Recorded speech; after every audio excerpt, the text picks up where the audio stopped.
नमस्कार विद्यार्थी मित्रांनो, स्पॉटलाइट अकॅडमीच्या या प्लॅटफॉर्मवर तुमचं सर्वांचं स्वागत आहे। UPSCची प्रिलिम्स 25 मे रोजी जी होणार आहे त्यासंबंधी लास्ट वीकमध्ये आपण कुठल्या गोष्टींवर प्राधान्य दिलं पाहिजे, कुठल्या गोष्टींना जे आहे आपण टाळलं पाहिजे या संबंधीचा हा व्हिडिओ असणार आहे। या संबंधीचं एक आर्टिकलसुद्धा उद्याच्या लोकसत्तामध्ये UPSCची तयारी या सदरामध्ये असणार आहे। सो लास्ट वीकमध्ये आपण कुठल्या गोष्टी फोकस केल्या पाहिजे याला दोन पद्धतीने आपण बघणार आहोत। एक जी बाब आहे ती टेक्निकल आहे, टेक्निकल म्हणजे तुमचं हॉल तिकीट असेल किंवा इतर गोष्टी असतील, आणि दुसरी जी आहे की अभ्यासाच्या बाबतीत काय गोष्टी झाल्या पाहिजे। म्हणजे हा काळ जो आहे या काळामध्ये तुम्ही तीन गोष्टी फोकस करणं गरजेचं असतं। त्या तीन गोष्टी कुठल्या आहेत तर त्या तीन गोष्टींमध्ये जे खूप चांगले मार्क देणारे विषय आहेत त्याच्यावर आपण फोकस करणं, आपण ज्या टेस्ट सिरीज दिलेल्या आहेत त्या टेस्ट सिरीजमध्ये काय चुका झाल्या होत्या किंवा त्या टेस्ट सिरीजमध्ये आपल्याला काय काय प्रॉब्लेम्स आलेले आहेत त्या गोष्टी जरा रिकॉल करणं, त्या बघणं, आणि तिसरी गोष्ट एक असते की आपल्या ज्या कन्साइज नोट्स असतात त्या नोट्स आपल्या नजरेखालून गेल्या पाहिजेत, असा सगळा सिनेरिओ असतो। सुरुवातीला आपण जे आहे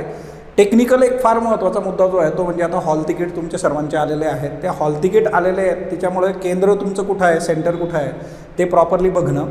जर सेंटर दुसऱ्या शहरात असेल तर तुम्ही त्यासंबंधी काय तजवीज केली आहे नाही आहे तर त्याच्यावर पण आपण चर्चा करूयात। सो बेसिक आहे, हॉल तिकीट आलेलं आहे त्याच्यामुळे आता तुमचं सेंटर आणि त्याच्याबद्दलची बेसिक माहिती तुम्ही घेतली असेल ते अपेक्षित आहे। आता UPSC CSE 2025 आपल्याला GS आणि CSATचे दोन पेपर जे आहेत त्या अनुषंगाने सगळ्यात महत्त्वाचा मुद्दा येतो तो म्हणजे काय की आपण ज्या काही मॉक टेस्ट दिलेल्या असतात बघा, ज्या मॉक टेस्ट आहेत त्या मॉक टेस्टमध्ये आपला जो परफॉर्मन्स होता त्या परफॉर्मन्समध्ये कुठं कुठं प्रॉब्लेम आला, मग तिच्यामध्ये काही फॅक्ट्स आपल्याला जमले नसतील किंवा काही कन्सेप्ट असतील की जे आपल्याला माहीत नव्हतं, ज्याच्यावर प्रश्न विचारलेला आहे, याच्याबद्दल जे आहे रिव्हिजन झालं पाहिजे किंवा त्या पेपरला चाळा आणि त्याच्यातून त्या गोष्टी जरा लक्षात घ्या।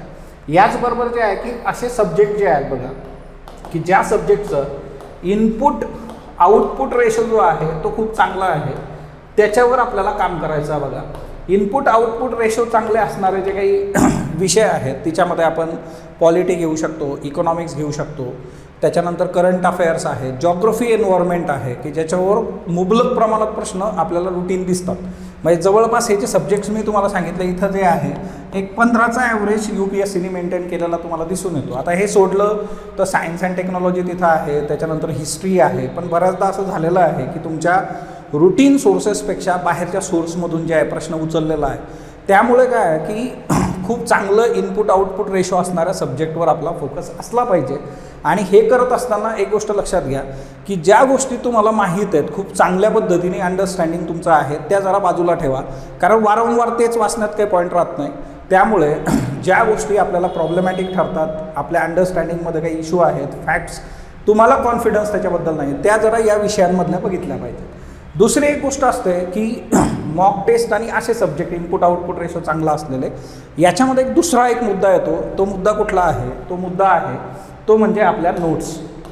आता बघा जसं तुम्हाला स्पॉटलाईटचा विचार केला तर तुम्हाला क्लास नोट्स ज्या असतात की ज्या तुम्ही रनिंग नोट्स रेग्युलर लेक्चर दरम्यान घेता, दुसऱ्या असतात ज्या तुम्हाला क्लासमधून स्टडी मटेरियल प्रोव्हाइड केलं जातं। माझं नेहमी सांगणं आहे की ज्या रनिंग नोट्स असतात त्या बेस्ट असतात, कारण त्याच्यात इंटरलिंकेजेस आहेत।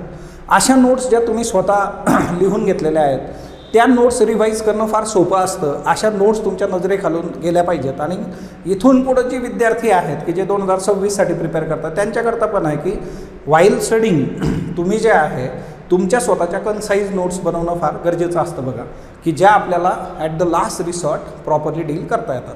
बरं, हे करत असताना याच्यामध्ये दुसरा एक मुद्दा येतो तो म्हणजे करंट अफेअर्स। करंट अफेअर्स हा असा सब्जेक्ट आहे बघा की ज्यामध्ये करंट अफेअर्स सगळ्या विषयांवर त्याचं प्रभुत्व आहे। सगळ्या विषयांमध्ये आपण जसं CBB आहे, लास्ट इयर पण इथिक्स कमिटीचा प्रश्न आपण तसाच बघितला होता। करंट हे सगळ्या विषयांवर जे आहे प्रभाव टाकतं।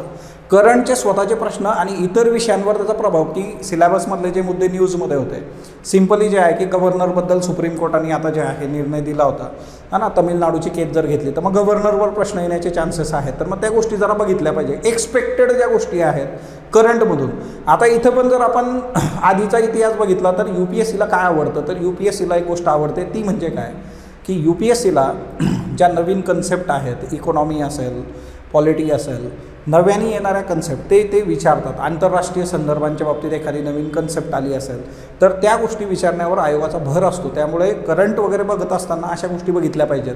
इंटरनॅशनल रिलेशन जे आहेत त्या इंटरनॅशनल रिलेशनमध्ये नव्याने कुठला करार झालेला आहे का, तर त्या गोष्टी तुम्ही जर बघितल्या किंवा नवीन एखादा इनिशिएटिव्ह एखाद्या आंतरराष्ट्रीय संस्थेने घेतलेला आहे का, तर त्या गोष्टी जर बघितल्या तर ते आपल्याला हेल्पफुल ठरू शकतात. हा काळ असा असतो बघा, शेवटचा वीक आहे तर याच्यामध्ये नवीन मटेरियल आपल्याला टाळायचं आहे बघा. तर याच्यामध्ये एक गोष्ट असते, से नो टू न्यू मटेरियल जे आहे बघा. इथं सिम्पल असतं से नो टू न्यू मटेरियल. आता काय होतं ना की आपण माणूस आहोत, आपल्याला दिसलं लायब्ररीमध्ये कुणीतरी काहीतरी नवीन आणलेलं आहे, इथून प्रश्न येऊ शकतात. आता मार्केट आहे, मार्केटमध्ये मटेरियल रोज येत असतं आणि बऱ्याचदा असतं की नाही इथून गॅरंटी आहे बाबा, असली पण ॲड होते.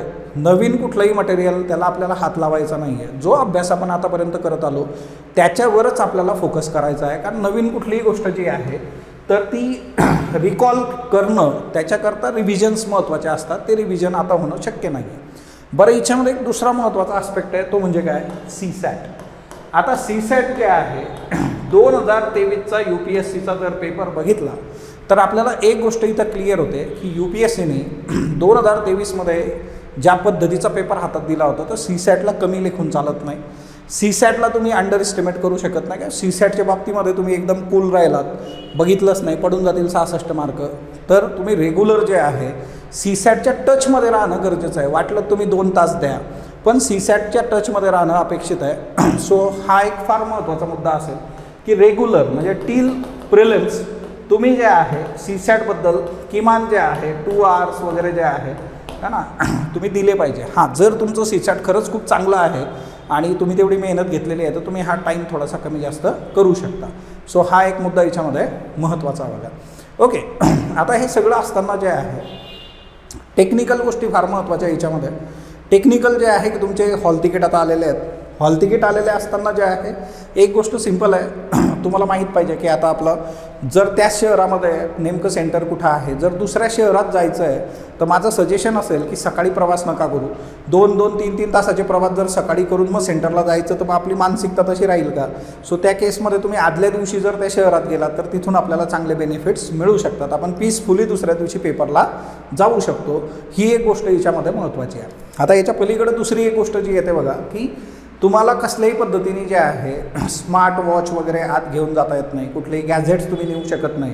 कुठलीही मौल्यवान वस्तू जी आहे तर तुम्ही बाहेर ठेवली तर त्याची गॅरंटी जी आहे ती सेंटरची नाही आहे, हे क्लिअरली हॉल तिकीटमध्ये मेन्शन आहे. आणि त्यामुळे अशा कुठल्या गोष्टी तुमच्याकडे असू नये की ज्याच्यात तुमचं लक्ष तिकडं अडकलेलं आहे, म्हणजे अर्ध लक्ष तिकडं अर्ध लक्ष इकडं असं होता कामा नये. त्याच्यामुळे एक्झाम ओरिएंटेड गोष्टी, वॉच पण जी आहे साधी सोपी ॲनालॉग वॉच तुम्ही घेऊन जाऊ शकता. सो त्या गोष्टी लक्षात ठेवा. काळा पेन आपल्याला लागणार आहे बघा, ब्लॅक बॉल पेन जो आहे. सो ब्लॅक पेन जो आहे तर तो पण थोडासा घासून ठेवा, है ना. छोट्या छोट्या गोष्टी आहेत ह्या, तिथं गेल्यावर एकदम तो उमटत नाही. तर 2 पेन किमान तुमच्याकडे ठेवा. तुमच्या हॉल तिकीटची प्रिंट काढून ठेवा. दुसरी एक गोष्ट याच्यामध्ये जी येते बघा ती म्हणजे काय की पेपर सोडवताना जे आहे काय गोष्टी महत्त्वाच्या असणार आहेत त्याचं पण एक सेशन मी घेईन. ते सेशन पण जे आहे तुम्हाला 1-2 दिवसामध्ये अवेलेबल होऊन जाईल. सो ती एक बाब पण आपण क्लिअर करू. आता दुसरा एक महत्त्वाचा मुद्दा असतो की सेंटरवर जे आहे वेळेत पोहोचणं. Time management is very important. 2 पद्धतीने टाईम मॅनेजमेंट आहे. एक जे आहे पेपरला जाण्याच्या टाईम मॅनेजमेंटबद्दल मी बोलतो आहे आता, आणि दुसरं असतं पेपर सोडवतानाचं टाईम मॅनेजमेंट. हा मुद्दा जो आहे की सेंटरला किमान तुम्ही जे आहे 1.5-2 तास जे आहे लवकर जर पोचलात तर तुम्ही सेटल डाऊन होता. तिथं तुम्हाला तुमचा नंबर शोधणं. आणि एक तर आहे की दरवर्षी मला कमीत कमी 3-4 कॉल असतात की आम्ही पोचू शकलो नाही आणि त्याच्यामुळे आम्हाला आत घेतलेलं नाही आहे. तुम्हाला त्यांनी वेळ दिलेली हॉल तिकीटवर त्यानुसारच तुम्ही तिथं जे आहे पोचणं अपेक्षित असतं. ज्या विद्यार्थ्यांचे मुंबईसारख्या शहरामध्ये सेंटर्स असतील त्यांच्याकरता रविवारच्या दिवशी मेगा ब्लॉक असतो. मुंबईमध्ये बरेच इश्यू असतात बघा. मग त्या केसमध्ये तुमचा ट्रॅव्हलिंग कसं असणार आहे.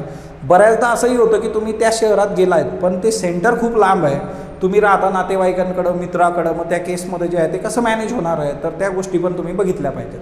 सो सिम्पली जे आहे आपल्याला आपली हेल्थ जी आहे म्हणजे शारीरिक आणि मानसिक ह्या दोन्ही गोष्टी इथं मॅनेज करायच्या आहेत. सो एक गोष्ट याच्यामध्ये असेल बघा की आपली जी हेल्थ आहे ती पण प्रॉपर राहिली पाहिजे. सो दॅट जे आहे की तुमची स्लीप जी आहे या काळामध्ये ती खूप प्रॉपर असणं गरजेचं आहे बघा. असं नाही की मी नाईट मारतो, शेवटचे दिवस आलेले आहेत, सो असं करू नका. आताचं जे वातावरण आहे त्याच्यामध्ये ऊन, पाऊस, वादळी वारे अशा सगळ्या गोष्टी त्याच्यामध्ये आहेत. सो बाहेरचं खाणं तुम्ही टाळलं पाहिजे. सो शारीरिक आणि मानसिकरित्या जे आहे तर आपण खूप जे आहे हेल्दी असणं गरजेचं आहे. सो सिम्पली जे आहे तुम्ही जर ह्या गोष्टी बघितल्या तर UPSC प्रिलिम्स 2025 याच्याकरता शेवटचा जो आपला आठवडा असेल त्याच्यामध्ये एक्सपेक्टेड गोष्टींवर वर्क करणं, जिथून जास्त आउटपुट मिळणार आहे अशा गोष्टी रिवाईज करा. जसा पॉलिटीसारखा सब्जेक्ट आहे, मागच्या वर्षीचे प्रश्न जर बघितले तुम्ही तर त्याच्यामध्ये आपली चूक होता कामा नये. या सगळ्या गोष्टींवर जर आपण शांतपणे जे आहे प्रॉपरली काम केलं आणि काम राहून जे आहे या प्रोसेसला सामोरे गेलो तर आपल्याला जे आहे आपलं यश जे आहे ते सुनिश्चित नक्कीच करता येईल. कुठल्या विषयावर कसे प्रश्न काय आहेत तर ते लोकसत्ताच्या मधल्या सिरीजमध्ये मी प्रत्येकाचं जे आहे फुटेज खूप प्रॉपरली तक्ते वगैरे पण त्याच्यामध्ये दिले होते. आता जवळपास जे आहे उद्याचं जे आर्टिकल आहे ते 40वा आर्टिकल आहे आपलं. 39 आर्टिकल जे आहेत ते प्रिलिम्सवर ऑलरेडी लिहिलेलं आहेत. सो 41 नंबरचं आर्टिकल जे राहील प्रिलिमचं शेवटचं आर्टिकल त्या सिरीजमधला असेल.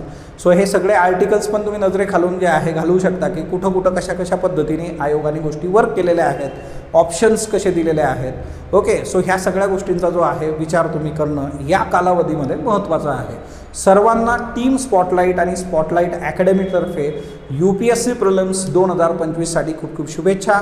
धन्यवाद. आणि याच्या पलीकडेही तुमचे काही प्रश्न असले तुम्ही कमेंट बॉक्समध्ये सांगू शकता. Thank you all of you.